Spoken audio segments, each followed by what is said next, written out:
So that's the first thing. Then we have to do something short term, because we can talk about we have to repent, and we will talk about the long-term plan, but we must also do something short term. Short term and long term, they do not have to conflict. We plan short term and long term simultaneously. Short term, one, supplication, because that could be the strongest weapon you have. Supplication, dua. Many times we do not even remember to make dua. Many times we're too busy to make dua. Many times we're too busy to pray 2 extra rak'ahs at night to make dua. Get closer to Allah. Wasila, means to Allah subhanahu wa ta'ala. Seek the means to Allah, the wasila to Allah subhanahu wa ta'ala, by some act of worship, by an act of devotion, by fasting, by praying at night, and make 2 extra rak'ahs, and then make sincere dua late in the night. That could be your strongest weapon. And that is a must. And if we don't do this, what are we going to do? If we do not do this for our brothers and sisters, what are we going to do? The second thing is to be voiceful, to present the just case of Muslims everywhere. But that needs some knowledge. That needs us to do some reading. We do not read. That is a major problem. We depend on what we hear, and what we hear in the khutbah in 5 minutes will not enable you to be a good presenter of any case, of our just cases anywhere in the world, in Kashmir, in Somalia, in Palestine, anywhere in the world. What you hear in the khutbah in 5 minutes is not enough. Let us read, and let us voice our opinion, and let us get supporters. Keep in mind, the victory will come from Allah through us Muslims, not from outside this ummah. Will come from Allah through the Muslims, not from outside this ummah. So when I say you should talk and you should gain supporters for our just case, I am not saying you should do this because you will rely, or we will rely on people from outside this ummah to give us victory. We will not. We're relying on Allah, and we will do our best so that victory happens by the grace and virtue of Allah at our hands. Yet, you do need supporters from people of conscience, this regardless of their religious affiliation. People of conscience can support your case. You need to at least make them impartial. Because what they hear over and over and over is a lie that is being perpetuated by the media, the news media, over and over and over. You know, the action of Israel is all the time a reaction to something that is being done to them by the Palestinians.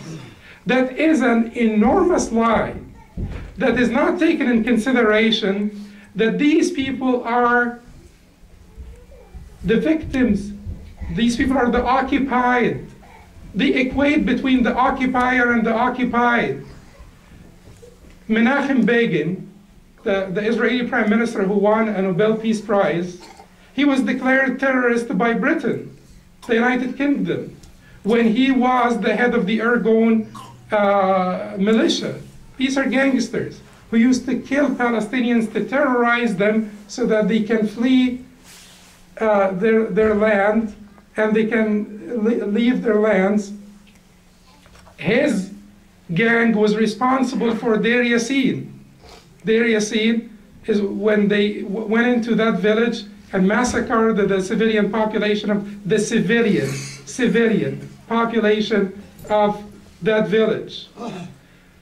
And then he won the Nobel Peace Prize. You have to understand this history. There are a few things that we need to memorize, you know, to be able to present in the case of Palestine, for instance, a few things we need to memorize. One of these is a census that was done by Britain in 1922. 1922, Britain had a census done in Palestine. And that census showed that the Arab population in Palestine was 670,000 people. 670,000, 1922. And the Israeli population, or the Jewish population, at that time there was nothing called Israel, the Jewish population was 84,000. 84,000 compared to 670,000. That 84,000 is actually a swollen number from 1880, when the Jewish population was about 30,000. The Jewish cabinet, all of them, all of those people, they did not, now maybe some of them will be first generation in this land, but all of them came from all over the world, particularly East Europe. That Menachem Begin himself was born under the Russian flag. He went to the University of Warsaw for college education.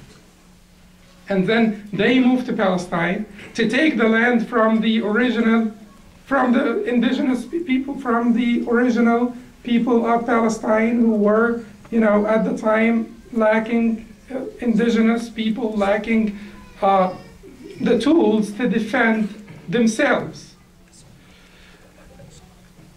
If you just remember some of those numbers, they will enable you to show the people the magnitude of the atrocity. If you remember that when the United Nations partitions, they had the partition plan for Palestine in 1947, the partition plan for Palestine, the number of Jews in Palestine was about 600,000, and the number of the Arabs was about 1.3. So 1.3 million people versus 600,000. The United Nations at the time decided to give the 600,000 55% of the land, 55%, and the 1.3 million people 45% of the land. So naturally, the Palestinians refused. The Palestinians refused. And then they were blamed later by the international community because they kept on refusing. So afterwards, Israel took 77% of the land. After 1948, they took about 77% of the land, and they left for the Palestinians the West Bank and Gaza. Afterwards, Israel in 1967 took the rest, the West Bank and Gaza.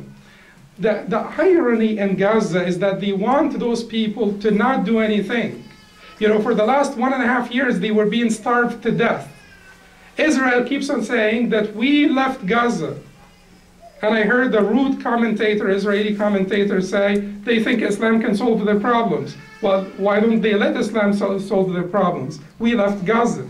But, well, you left Gaza, but you besieged it from all directions. All directions. Sea, land, and air. And you're starving a population of 1.5 million people to death. And you do not want them to react. So you want to slaughter the sheep, but when the sheep kicks, the sheep is called terrorist. So you want the sheep to not even be upset, because that is the psychology of the victimizer. That's the psychology of the criminal. The criminal does not want to think of himself as criminal. So the screaming of the victim hurts him, hurts his psychology, hurts his emotions. So the victim now should not scream, so that the victimizer is not upset, is not hurt psychologically.